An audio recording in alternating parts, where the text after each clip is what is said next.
Hey guys, this is just kind of an add-on to what we talked about earlier. We talked about trolling techniques and lures and spinners for spring Chinook. I kind of wanted to go over super bait rigging. That is another question that I get a lot. How am I tying my super baits? Which sizes am I doing and what hooks am I using for those sizes? So here we go. So we got our new one that Yakima bait came out with. This is the sweetheart. This is the little dude, and it's a little bit different nowadays. They're not doing the hinge and they're not doing the rubber band anymore. So it breaks away. I like it. It's pretty sweet. And it stays on your leader because it rigs through the hole there. Pretty sweet. I have not ran them yet. We're getting ready to give these guys a good shakedown. I'm sure the guys at Brad's have been running these for a while and know what they're doing. I trust those guys. Amazing lures they make. Same as the other videos, I'm running a 40 or a 50 pound monofilament leader. And let's just go from the top down. So with my super baits or plug style hook lures, I'm going to always use a bead chain to clip into my Pro Troll that already has a bead chain on it, or a bead chain like ball bearing swivel. So a lot of spin on this bait, so we want to make sure that we have good swivels on it so we're not twisting up when we're down there trolling. Anyhow, so then I'm running, and we talked about my leader length earlier. I run the same leader length from my stinger hook to my top swivel, 28 inches. And on my workbench here, you can kind of see the lines on the camera, okay? 28 inches to the top. So the lure is probably, the top of it's probably 6 to 8 inches from the top of the hook. And it legitimately is hanging down that far, guys, on this guy. So I tie my leaders all the same gap on doesn't matter the size. So even for my minis, I'm doing the same gap right on my mini cut plugs. Hanging way back there. Okay? Same thing with the original. And that's what the gap that I'm using is based off of, is that gap off the original, just because out of necessity, I would have a crap ton of these tied because I'm fishing a ton of these, and I would end up needing to change my leader out, and I would get fancy and I'd run like a double octopus hook on these plugs, and they get bit, and you catch fish, but I would have a lot of these super bait leaders, so I'd end up throwing them on there. And what I would find out is that they actually work killer for these smaller plugs too. Yeah, it's a lot of hooks, and yes, it is way back there, and sometimes you'll get them behind the ears a little bit, and it'll make them hard to land sometimes, but a lot of times you'll get them just on that stinger hook, and that just goes to show how many short bites you're getting out there with your plug. So this is a legit way to fish it, and let's go over the measurement of it. Now let's grab this one. So overall, and this always done this by eye, so bear with me here. I've always kind of just by feel and by eye. So okay, so it's 5 inches from stinger hook to the top of the to the top of the treble. So 5 inches, and then you add in your 6 to 8 millimeter bead to keep it from going through the hole. On a original, you'll need an 8. I think a 6 will pop through there. I like using sometimes a double bead to get it off a little bit, and sometimes I'll use surgical or the tubing. It just depends, right? So it's probably a dirty piece. Okay, so if I want to keep that hook from getting twisted up, or if I just want to make it a little bit stiffer, I do this a lot for summer Chinook up there in the Brewster and Upper River there. Stick that dude on there, then throw a bead on there. What is that? What that does is that's going to get that sucker out there and off to the side. Sorry, bear with me here. So, we won't go through the whole thing, but just kind of show how it sits. So it's gonna get it to sit off to the side of the lure like that, okay? Sometimes that's the juice that'll get them hooked up really well. vice versa. Let's pull it off and show you. We got one right here. I'll show you.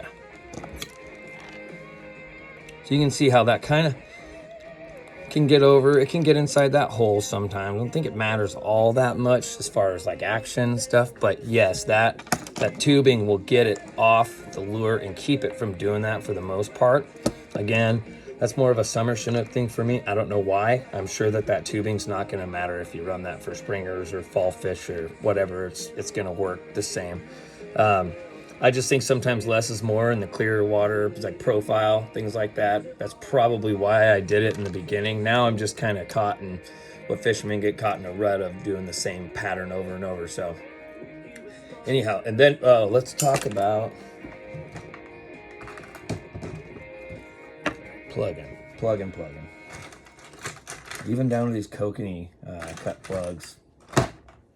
So what I'm doing for the Cocon cut plugs is I'm running a J hook, but I'm running the I don't have any. Well, let me see here. I might have some. Not yet. So what I'm running is a number 2 hook. It's called by a company called BLOODRUN. Okay. And they make a number 2 octopus hook. They call it for beads and bags. It's a thick shank hook. It's for a number 2. It's the thickest one I've ever seen for a small hook, and it's super sticky. They don't bend out. I've never had one bend out on a fish. Same thing. 28 inches on line. I like running. You can tell I like running a pretty long gap on my hangback, so I'll space them pretty good. And I'm gonna use a 4mm bead, and probably a bobber stop on there too, to drop my hooks back if I feel like they're short biting. Even these guys. Reason being, you'd run these Cocon cut plugs is to be different than somebody, or when it's really sunny on a bluebird day and you're fishing, trolling in clearer water. These smaller profile baits sometimes will work better versus the larger 3.0 minis. But I would start, in the mornings with a bigger profile, and same thing. It's about the same size as a mini, and this is the Yakima bait spin fish. These do work great. I've caught a lot of spring Chinook on these, and believe it or not, these actually work really good for sockeye on the Columbia. They do. They catch a lot of fish. They work good for kings. They work good for springers. They work good for coho. I just think they're a little bit cumbersome because you have to pull them apart, load them, and you have to have essentially like a little pick with you. I really like the super bait, the clamshell style, being able to load, close it, and rubber band. I think it's kind of, as far as easeability, that's why I like these a little bit better. And I'll just go over a couple of brands of hooks really quick. I like running, let's see if I can find them here. I tied them all in. So I like these owner hooks for my J hooks. A lot of time I will run some Gamakatsus, but a lot of times on a lot of my gear, be float fishing, bobber, suspended, I'm gonna run the same hook as I do for my business end of my trolling leaders. These are the owner herring hooks, and I run, it depends on what I'm fishing, but this one here's got a 2/0 stinger, a 3/0 mid hook, and then I run a number 4 EWG extra wide gap Gamakatsu for my belly hook. Okay. And I really feel like the smaller hook gets them just as good. I've actually got, this one's got a number 4 on it. I feel like that smaller hook gets them just as good. So don't get too hung up if you got a bunch of smaller number 4 trebles and you don't want to go.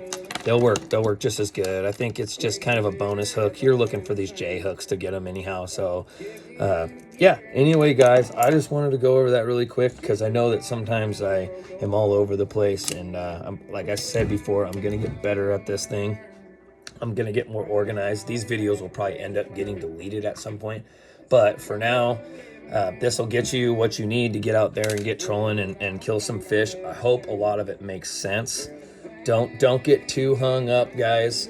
Make sure that you're crimping your hooks and they're barbless where they need to be. Don't take my word for it. Make sure you can check and see that you can fish a treble where you're at, especially in Washington State.